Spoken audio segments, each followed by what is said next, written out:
subscribers. It is the Midnight Scholar here to help you get a blissful night's beauty sleep. So, upon cleaning my homestead, I stumbled upon my old apothecary flashcards, and it inspired this week's video. We're going to be talking about 10 flowers and herbs, and we're also going to be discussing their medicinal purposes and culinary purposes, as well as just practical uses for gardening. So without further ado, let's get right into it. Our first one is the lovely the calendula flower. This beautiful orange flower is known for its slightly peppery taste and is oftentimes used in salads. And for those of you that wish to use this delicious orange flower in baking, remember, only the petals are used. And bear in mind again, the peppery taste would probably best be used in savory breads, more so than pastries or cakes. So just bear that in mind. As far as its medicinal uses, it's used as a tincture. That's right, it can also be used in a tea, to be steeped as a tea. Externally, it can be used as an infused oil, a salve, or ointment. It's actually quite commonly used as a salve, which is really quite nice. The next flower, one of my absolute favorites, chamomile. Now some of you guys may pronounce it chamomile, but I pronounce it chamomile. I love a good chamomile tea, personally. I'll usually have it with a little bit of honey and just a twist of lemon. Chamomile is a relaxant and is really good for anxiety and sleep, but it is also really good for allergies, asthma, catarrh, spelled C-A-T-A-R-R-H, colic, flatulence, irritable bowel syndrome, and like I said, anxiety and sleep. It's an antifungal and anti-inflammatory herb where only the flowers are used. So for those of you that are planting chamomile in your gardens this year, I do believe it is also a pollinator, so it will also attract butterflies and bees. And I think calendula is as well, but I could be wrong. But I know chamomile is, it attracts pollinators to your garden. Dandelion. The humble dandelion that many view as a weed. Those of us that know our plants know better. This is also a flower that attracts pollinators such as bees and butterflies, but it's also edible. This flower, now don't go out and just start picking dandelions from random yards or out by the side of the street, because you don't know what kind of toxins they've been exposed to.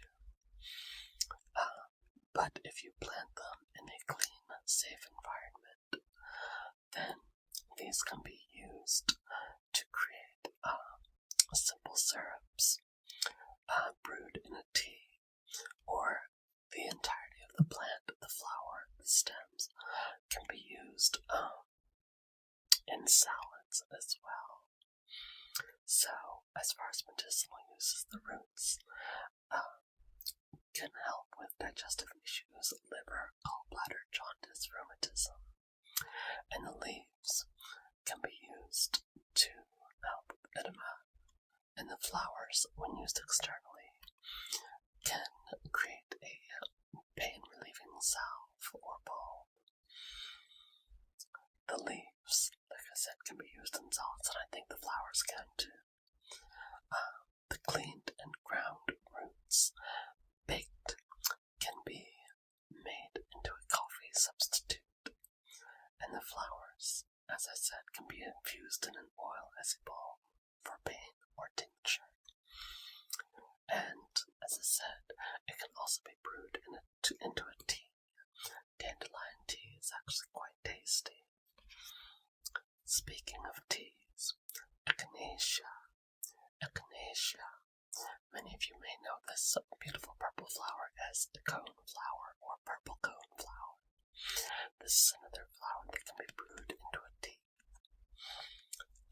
The whole plant is usable. Those of you that plan on planting purple cone flower or echinacea in your gardens. Another flower that I believe attracts bees and butterflies. Medicinal uses are meant to care for immune issues, colds, bacterial/viral infections, influenza, and used externally for wounds. So, we're still very much in cold season up here in my part of the woods, in my neck of the woods. But for those of you that live in more warmer climes, you may not need to worry about it as much. But for those of you that do get cold weather and are susceptible to colds or influenza, this is a great flower to have on tap, as it helps with that. Brew it into a nice tea. Home remedies. The root can be made into a tincture, and then gargled or used as a throat spray. And the flowers, I believe, can be used as a syrup for the same effect. But be aware, if you have allergies, this might be, you might want to be a little more cautious with this. Another flower that, just like chamomile, however you choose to pronounce it, lavender. This, surprisingly, can be used as an antidepressant. I know lavender can be brewed in tea and used in baked goods. I myself have made lavender shortbread cookies that were absolutely delicious, which I kind of want to do again at some point. But they can also be used internally for depression, menopause, and externally to soothe burns, infection, and, of course, calming. Lavender is known for its sedative effects. It can be made into a tincture, brewed into a tea, or infused into an oil or salve. Rub it into the temples or the soles of the feet to soothe anxiety or to relax the body and mind.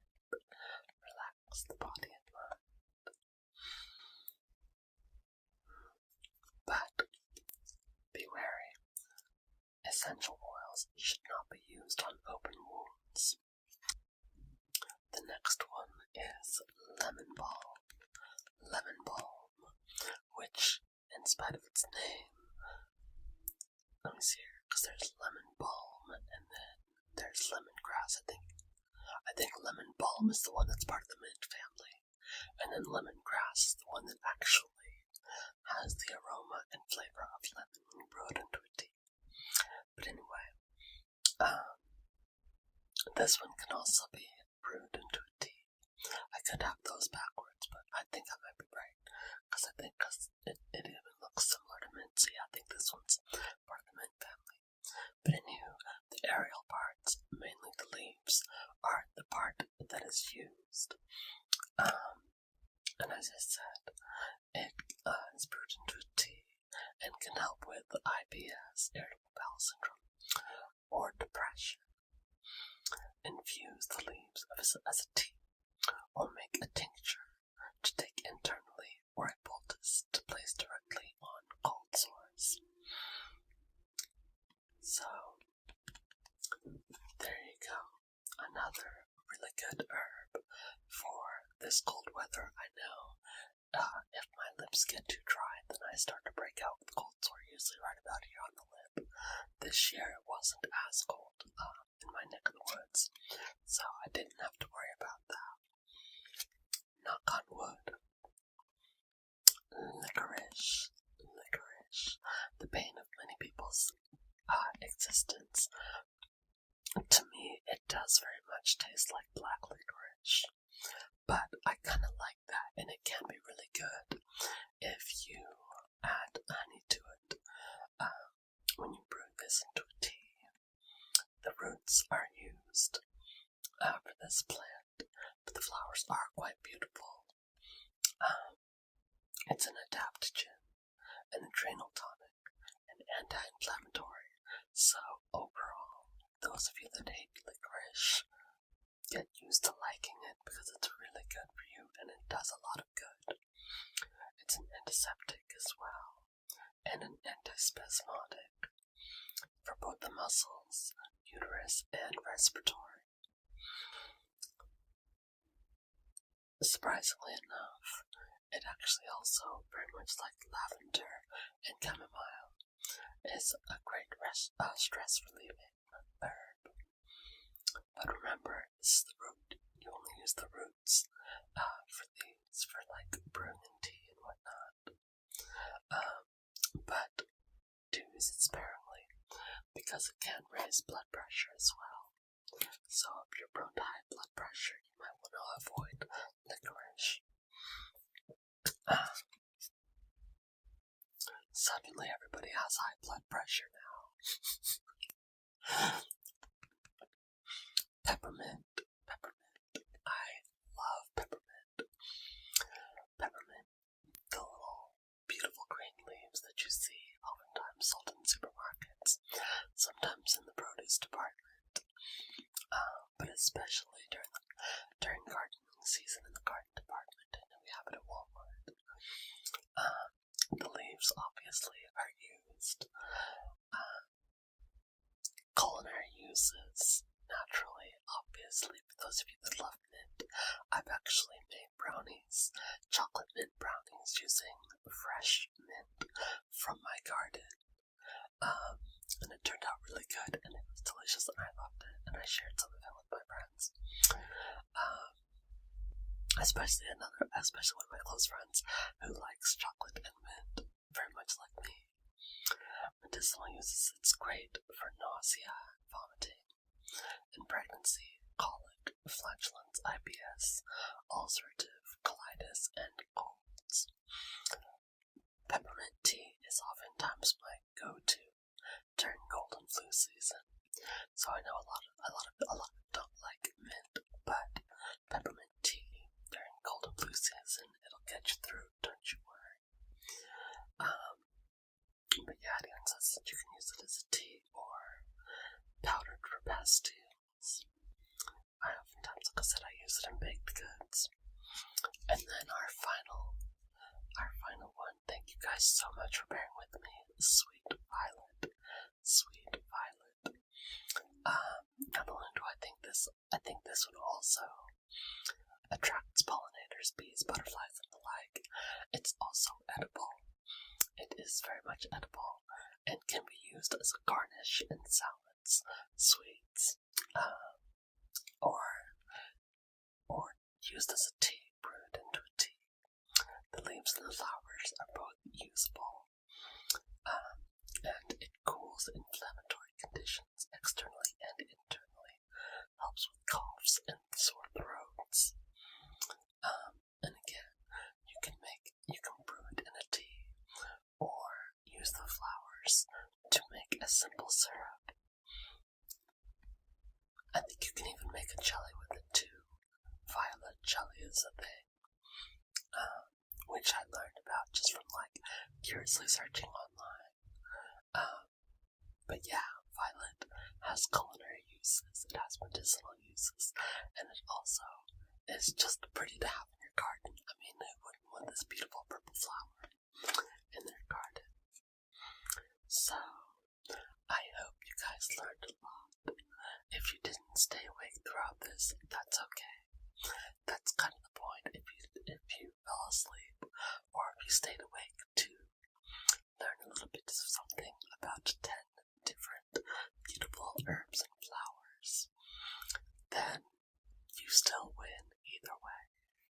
So, with that said, I hope you all have sweet dreams, get plenty of rest, stay hydrated, and I will see you in the next video. Good night.